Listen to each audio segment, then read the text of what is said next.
Welcome to EduLaw Commerce Hub, your one-stop for law, commerce, and education insights. नमस्कार.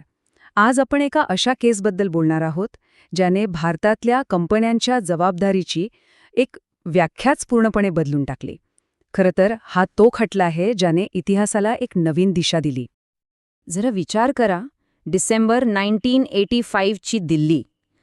शहरावरनं एक अदृश्य पण जीवघेणं सावट पसरलं होतं. झालं असं की श्रीराम फूड्स अँड फर्टिलायझर्स प्लांटमधून विषारी ओलियम वायूची गळती झाली होती आणि तिथला प्रत्येक श्वास भीतीने भरलेला होता. आणि मग ह्या घटनेमुळे खूप मोठा प्रश्न उभा राहिला. जेव्हा एखादा उद्योग लोकांच्या आयुष्यात असं विष कालवतो तेव्हा त्याची किंमत नक्की कोण मोजणार? आज आपण ह्याच प्रश्नाचा उत्तराचा शोध घेणार आहोत. तर ह्या सगळ्या प्रवासात आपण पाहणार आहोत की ही विषारी परिस्थिती नेमकी कशी निर्माण झाली, जुना कायदा तिथे कसा कमी पडला आणि मग कोर्टाने एक धाडसी पाऊल उचलून हे सगळं चित्र कसं बदललं. तर या सगळ्याची सुरुवात झाली ओलियम वायू गळतीमुळे. आणि ह्यातली सगळ्यात धक्कादायक गोष्ट काय होती माहितीये? हा प्लांट इतका धोकादायक होता की तो बंद करण्यासाठी एक याचिका न्यायालयात आधीच पडून होती. पण निर्णय येण्याआधीच त्या प्लांटमधनं मोठ्या प्रमाणात वायू गळती झाली. अनेकांचे जीव धोक्यात आले आणि मग साहजिकच नुकसान भरपाईचा आवाज मोठा होऊ लागला. पण न्यायालयासमोर एक मोठी अडचण होती. एक जुना इंग्रजी कायदा. आणि अडचण ही होती की तो कायदा आधुनिक औद्योगिक धोक्यांना तोंड देण्यासाठी खरं सांगायचं तर अजिबातच पुरेसा नव्हता. या जुन्या नियमाला कठोर दायित्व किंवा स्ट्रिक्ट लायबिलिटी असं म्हटलं जायचं. यानुसार काय होतं की धोकादायक वस्तूचा मालक नुकसानीसाठी जबाबदार असायचा. पण, आणि हा पण खूप महत्वाचा आहे, या कायद्यात काही मोठ्या पळवाट्या होत्या ज्यामुळे कंपन्या अगदी सहज सुटू शकत होत्या.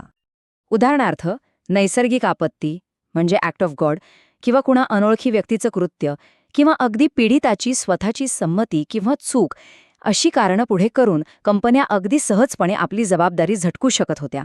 आणि हाच या जुन्या कायद्याचा सगळ्यात मोठा प्रॉब्लेम होता.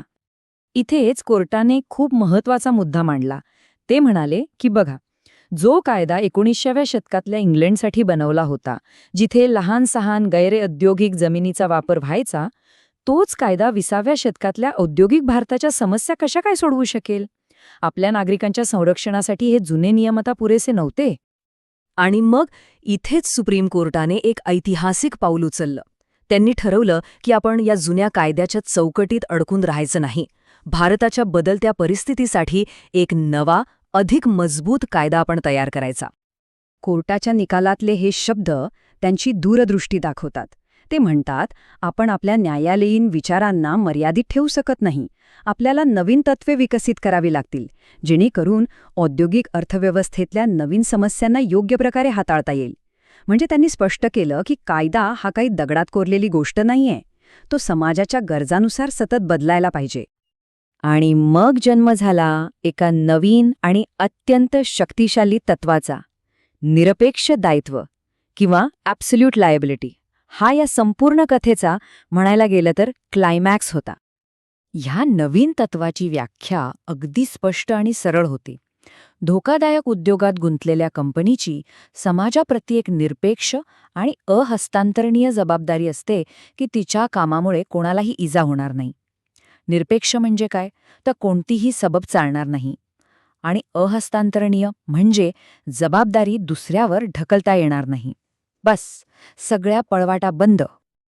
म्हणजे ह्या नवीन नियमाचं लॉजिक अगदी सोपं पण खूप प्रभावी होतं. पायरी 1, तुम्ही धोकादायक उद्योग चालवता. पायरी 2, तुमच्या कामामुळे अपघात झाला.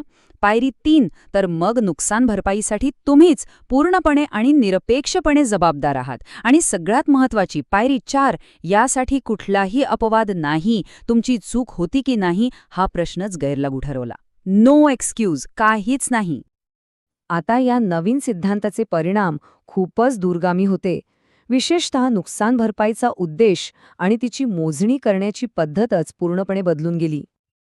बघा, आधी जुना सिद्धांत काय म्हणायचा की पीडितेच्या नुकसानीची भरपाई करा.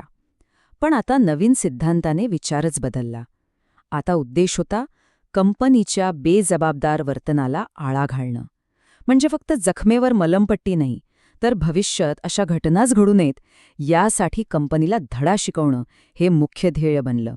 हा एक प्रचंड मोठा वैचारिक बदल होता. आणि इथेच न्यायालयाने एक आणखी महत्त्वाचा नियम आणला, तो म्हणजे नुकसान भरपाईची रक्कम कंपनीच्या क्षमतेनुसार आणि आवाक्यानुसार ठरवली पाहिजे. सोप्या भाषेत सांगायचं तर कंपनी जेवढी मोठी, तिची आर्थिक ताकद जेवढी जास्त, तेवढीच मोठी नुकसान भरपाई तिला द्यावी लागेल, जेणेकरून मोठ्या कंपन्यांनाही जबाबदारीची खरी जाणीव होईल. तर मग 1986चा हा एक निर्णय भारतीय कायदेशीर इतिहासात इतका महत्त्वाचा का मानला जातो? चला, याचा वारसा समजून घेऊया. या एका निकालाने खरं तर एक नवा अध्याय लिहिला. कंपन्यांच्या हलगर्जीपणाविरोधात एक शक्तिशाली कायदेशीर शस्त्र मिळालं. हा निकाल भारतीय पर्यावरण कायद्याचा आधारस्तंभ बनला. यामुळे जनहित याचिका म्हणजे PIL अधिक मजबूत झाली. धोकादायक उद्योगांना त्यांच्या सामाजिक खर्चाची जबाबदारी घेण्यास भाग पाडलं गेलं. आणि सगळ्यात महत्त्वाचं म्हणजे या निकालाने जगण्याच्या मूलभूत अधिकाराला म्हणजे आपल्या आर्टिकल 21ला कंपन्यांच्या कोणत्याही बचावापेक्षा मोठं ठरवलं. नफा हा लोकांच्या जीवापेक्षा मोठा असू शकत नाही, हेच यातून सिद्ध झालं. आणि शेवटी हा खटला आपल्यासमोर एक कायमचा प्रश्न उभा करून जातो की प्रगतीची खरी किंमत काय आहे? औद्योगिक विकास आणि मानवी जीवन यांच्यात समतोल कसा साधायचा? विकासासाठी आपण नेमकी कोणती किंमत मोजायला तयार आहोत यावर खरंच विचार करायला हवा.